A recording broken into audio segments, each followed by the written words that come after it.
Cabbage നീളത്തിൽ അരിഞ്ഞു വെച്ചിട്ടുണ്ട്. അപ്പോൾ ഇത് ഏതാണ്ട് ഒരു 2 കപ്പോളം വന്നിട്ടുണ്ട് കേട്ടോ. പിന്നെ ഒരു സവാളയുടെ പകുതി അത് നീളത്തിൽ അരിഞ്ഞു വെച്ചിട്ടുണ്ട്. കറിവേപ്പില, 1/2 ടീസ്പൂൺ മഞ്ഞൾപ്പൊടി, 1/2 ടീസ്പൂൺ മുളക് പൊടി, കടുക്, അതുപോലെ തന്നെ ഒരു 1/4 ടീസ്പൂൺ ജീരകം, ഏതാണ്ട് 1 ടീസ്പൂണോളം ഉഴുന്ന്. പിന്നെ ഇതാണ് ഇതിൻ്റെ ഒരു സ്പെഷ്യലായിട്ട് നമ്മൾ ചേർക്കുന്നത് കടലമാവാണ്, കടലപ്പൊടി 1.5 ടേബിൾ സ്പൂൺ ആണ് ഞാനിപ്പോൾ എടുത്തത്. പിന്നെ എന്തായാലും നമ്മളെ സ്റ്റൈലിലേക്ക് ആക്കാൻ വേണ്ടി നമ്മൾ കുറച്ച് ചിരകിയ തേങ്ങയും ഇട്ടിട്ടുണ്ട്. പിന്നെ ഉപ്പും വേണം കേട്ടോ, ഉപ്പ്, ഓയിൽ, അങ്ങനെയുള്ള കാര്യങ്ങളൊക്കെ വേണം. അപ്പം നമ്മൾ പാനിലേക്ക് ഓയിൽ ഒഴിച്ചു കൊടുത്തിട്ടുണ്ട്. ചൂടാവുമ്പം നമുക്ക് ആദ്യം കടുക് ഇട്ട് പൊട്ടിക്കാം. അതുപോലെ തന്നെ ഉഴുന്ന്, ജീരകം. ഇങ്ങനത്തെ പാത്രം ആയതുകൊണ്ടാണ് ഞാൻ ഇങ്ങനെ ഇട്ട് കൊടുക്കുന്നത് കേട്ടോ. മൂത്ത് വരട്ടെ. ഉഴുന്നിൻ്റെ ഒക്കെ കളറൊക്കെ മാറി വന്നിട്ടുണ്ട്. ഇനി നമുക്കിതിലേക്ക് സവാള ചേർക്കാം. അതിൻ്റെ കൂടെ തന്നെ കറിവേപ്പിലയും ചേർക്കാണ്. ഉപ്പും കൂടെ ചേർത്ത് വഴറ്റിയെടുക്കാം.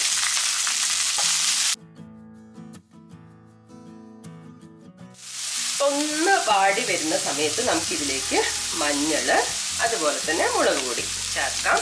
ഇത് വീണ്ടും ഒന്ന് ഈ പൊടി ഒന്ന് മൂത്ത് വരുന്നവരെ ഒന്ന് ഇളക്കി കൊടുക്കാം. അപ്പോൾ ഇതാ ഏതാണ്ട് നമ്മളെ പൊടികളൊക്കെ വഴന്ന് വന്നിട്ട് ഇനി നമ്മളിതിലേക്ക് കടലപ്പൊടി ചേർക്കുന്നുണ്ട്. കടലപ്പൊടി ചേർക്കുന്നത് എങ്ങനെയാണെന്ന് കാണിക്കാം. കടലമാവിലേക്ക് നമ്മളൊരു 1/4 കപ്പോളം വെള്ളം ചേർത്തിട്ട് ഒന്ന് മിക്സ് ചെയ്ത് കൊടുക്കുന്നുണ്ട്. വെള്ളം കൂടിയെന്നൊന്നും വിചാരിക്കേണ്ട കേട്ടോ, കാരണം കടലമാവ് ചേർക്കുമ്പോൾ തന്നെ പെട്ടെന്ന് ഡ്രൈ ആയിട്ട് വരും. അപ്പം നന്നായിട്ടൊന്ന് മിക്സ് ചെയ്ത് കൊടുക്കാം. ഇതാ നന്നായിട്ട് ഇളക്കി എടുത്തിട്ടുണ്ട് കേട്ടോ. അപ്പം നമ്മളിത് അതിലോട്ട് ചേർത്ത് കൊടുക്കാം.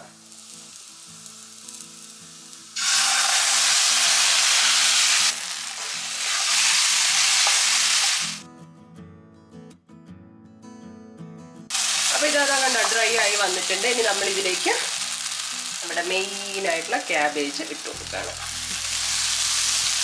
മിക്സ് ചെയ്ത് കൊടുക്കാം.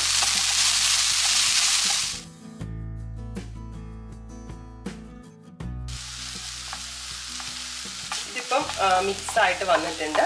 ഇനി നമ്മൾ സാധാരണ തോരനൊക്കെ ഉണ്ടാക്കുന്നത് പോലെ അടച്ച് വെച്ച് വേവിക്കാൻ പോവാണ്. ലോ ഫ്ലെയിമിൽ വെക്കണം കേട്ടോ. അപ്പം ഇത് ഏതാണ്ട് വെന്ത് വന്നിട്ടുണ്ട്. ഇങ്ങനെ ഒരു കുഴഞ്ഞ പരുവത്തിലായിരിക്കും ഉണ്ടാവുക കേട്ടോ. കണ്ട കുറേ ക്വാണ്ടിറ്റി ഒക്കെ കുറഞ്ഞ് ഇതുപോലെ ആയിട്ടുണ്ട്. ഇനി നമ്മളിതിലേക്ക് അവസാനമായിട്ട് നമ്മുടെ തേങ്ങയും കൂടി ചേർത്ത് കൊടുക്കുകയാണ്. തേങ്ങ ചേർത്ത് ഒന്ന് മിക്സ് ചെയ്ത് കൊടുത്താൽ സംഭവം റെഡി ആയിട്ടോ. പിന്നെ കൂടുതലായിട്ട് എന്താ പറയുക ചൂടാക്കുക വേവിക്കൊന്നും ആവശ്യമില്ല, വെന്ത് വന്നതാണ്. ജസ്റ്റ് ഒന്ന് മിക്സ് ചെയ്യാം. ഈ തേങ്ങ വേണമെന്നൊന്നുമില്ല, വേണമെങ്കിൽ ഒഴിവാക്കുകയും ചെയ്യാം. അപ്പം ഇതാ നമ്മുടെ തോരൻ, സ്പെഷ്യൽ തോരൻ ഇവിടെ റെഡി ആയിട്ടുണ്ട്. നമുക്ക് സ്റ്റവ് ഓഫ് ചെയ്യാം.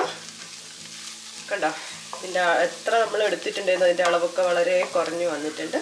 ഇനിയൊന്നുമില്ല, എന്താ സെർവിങ് ഡിഷിലോട്ട് മാറ്റാം, എന്നിട്ട് കഴിക്കാം.